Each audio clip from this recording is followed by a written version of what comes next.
कि दतिया से भोपाल जा रही हैं नरोत्तम मिश्रा।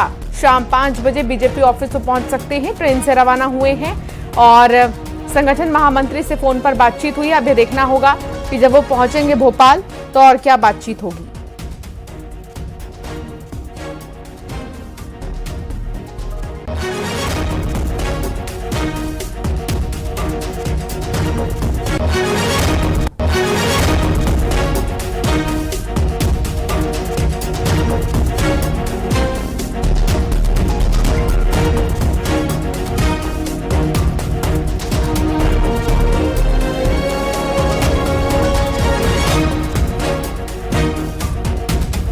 रमाकांत संवाददाता हमारे साथ जुड़ गए हैं। रमाकांत, क्या जानकारी मिल रही है नरोत्तम मिश्रा के भोपाल पहुंचने की खबर?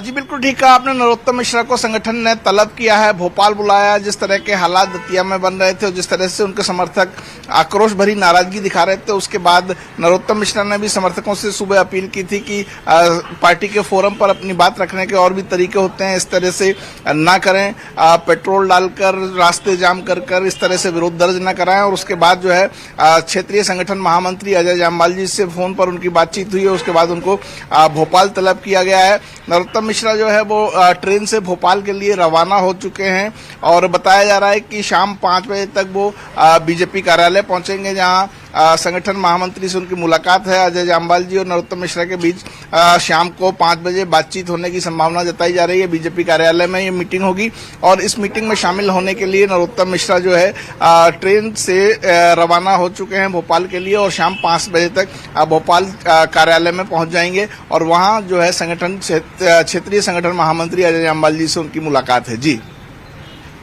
बहुत शुक्रिया रमाकांत जानकारी साझा करने के लिए। तो कुल मिलाकर अब ये देखना होगा कि जब भोपाल जाएंगे तो क्या बातचीत होती है नरोत्तम मिश्रा की।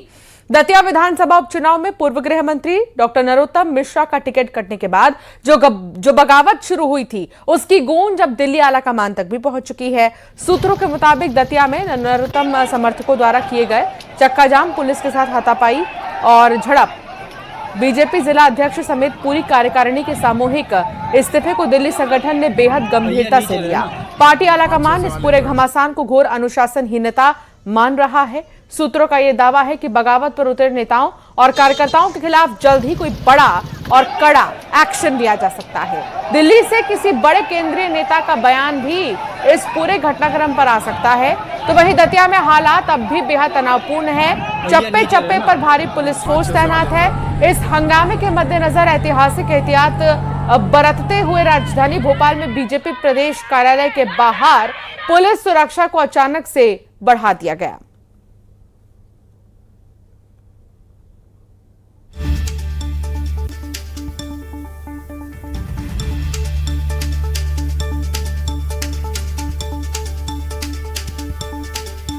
विधानसभा उपचुनाव में पूर्व गृह मंत्री और कद्दावर नेता दतिया के नरोत्तम मिश्रा की टिकट काटे जाने के बाद उनके जो समर्थक हैं बड़ी संख्या में हंगामा प्रदर्शन कर रहे हैं। यहां तक कि नेशनल हाईवे को चक्का जाम कर रखा है, जिसमें पत्थरबाजी हुई, जिसमें कई पुलिसकर्मी घायल भी हुए थे। अब उसी के मद्देनजर सुरक्षा को दृष्टि रखते हुए बीजेपी कार्यालय में भी, भोपाल मुख्यालय में भी बड़ी संख्या में पुलिसकर्मी यहां पर लगा दिए गए हैं। वरिष्ठ पुलिस अधिकारी भी मौके पर मौजूद हैं और किसी प्रकार से नरोत्तम मिश्रा के जो समर्थक हैं, जो कार्यकर्ता हैं, वो यहाँ आके किसी प्रकार का हंगामा खड़ा न करें और शांति व्यवस्था बनी रहे, उसके मद्देनजर यहाँ पर पुलिस बड़ी संख्या में तैनात की गई है, जो कि यहाँ पर एक एक लोगों की नज़र रखे हुए है और साथ ही हर प्रकार की यहाँ से अपडेट भी जो है जो पुलिस मुख्यालय को दी जा रही है, ताकि हर परिस्थिति पर नज़र बनाए रखें और किसी प्रकार की कोई अप्रिय स्थिति न बने। हालांकि नरोत्तम मिश्रा ने बयान जारी कर कहा है कि जो भी उनके समर्थक हैं, कार्यकर्ता हैं, वो शांति बनाए रखें और अपनी बात को पार्टी फोरम पे शांतिपूर्वक रखें।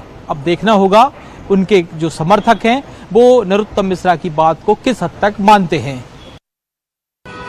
मैंने कल भी विस्तार से कहा था, मैं आज भी विस्तार से कह रहा हूँ, ये पार्टी का निर्णय है। और एक बात जरूर मैं आपके माध्यम से सभी कार्यकर्ताओं से निवेदन करूंगा कि अभी मेरे को जो विजुअल फुटेज सोशल मीडिया के दिखाए, पेट्रोल डालते हुए या मिट्टी का तेल डालते हुए कार्यकर्ताओं ने, ऐसा कोई कार्य न करें। जैसा कल कहा था, न मार्ग अवरुद्ध करना है, पार्टी के फोरम पे अपने तरीके से अपनी बात कही जाती है, इस तरह से व्यक्त नहीं की जाती है। इस पूरे घमासान पर अब बीजेपी और कांग्रेस के दिग्गज आमने सामने आ गए। इंदौर में बीजेपी के राष्ट्रीय महासचिव और कैबिनेट मंत्री कैलाश विजयवर्गीय ने पार्टी के फैसले का पुरजोर बचाव किया। विजयवर्गीय ने दो टूक कहा कि दतिया से टिकट बदलने की कोई संभावना ही नहीं है और नए उम्मीदवार आशुतोष तिवारी ही भारी मतों से जीतेंगे। तो दूसरी तरफ कांग्रेस ने इस बहाने बीजेपी को चौतरफा घेरना शुरू कर दिया है। पार्टी के अंदर डेमोक्रेसी है, कार्यकर्ता अपनी अभिव्यक्ति करता है, पर भारतीय जनता पार्टी कार्यकर्ता इतना अनुशासित है कि एक बार उनसे बिठा के बात कर लेंगे तो सब बैठ जाएंगे और आशुतोष तिवारी भारी वोटों से जीतेंगे। मैं भी इसे भविष्यवाणी करता हूँ। पार्टी इस प्रकार की सोच समझ के ही निर्णय लेती है और इसलिए हम डंके की चोट जीतेंगे। और नरोत्तम जी भी काम करेंगे, मैं आपसे कह रहा हूँ, मैं नरोत्तम जी को जानता हूँ व्यक्तिगत। टिकट कटते हैं, लेकिन इस तरह से जो वहाँ के कार्यकर्ताओं ने बवाल मचाया, चक्का जाम कर दिया, तोड़फोड़ की, पुलिस पे पत्थर फेंके, ये भाजपा का यही चरित्र है। ये संविधान। तो इसी उपचुनाव को लेकर अब मचे बवाल के बीच शिवसेना यूबीटी के जो प्रदेश प्रमुख है सुनील शर्मा, उन्होंने सोशल मीडिया पर एक पोस्ट किया और पूर्व मंत्री नरोत्तम मिश्रा को शिवसेना की ओर से चुनाव लड़ने का ऑफर दिया है। चुनाव में नरोत्तम जी मिश्रा को टिकट न मिलना दुर्भाग्यपूर्ण विषय है, जिसको लेकर हमारे राज्य प्रमुख सुनील शर्मा की राष्ट्रीय नेतृत्व से चर्चा हुई है। राष्ट्रीय नेतृत्व ने कहा है कि अगर नरोत्तम जी मिश्रा शिवसेना यूबीटी के प्लेटफॉर्म पर चुनाव लड़ना चाहते हैं तो शिवसेना अपना मशाल के निशान पर उन्हें चुनाव लड़ाने के लिए तैयार है। जिसमें और फिलहाल बुलेटिन में इतना ही। आप बने रहिए न्यूज़ 18 के साथ।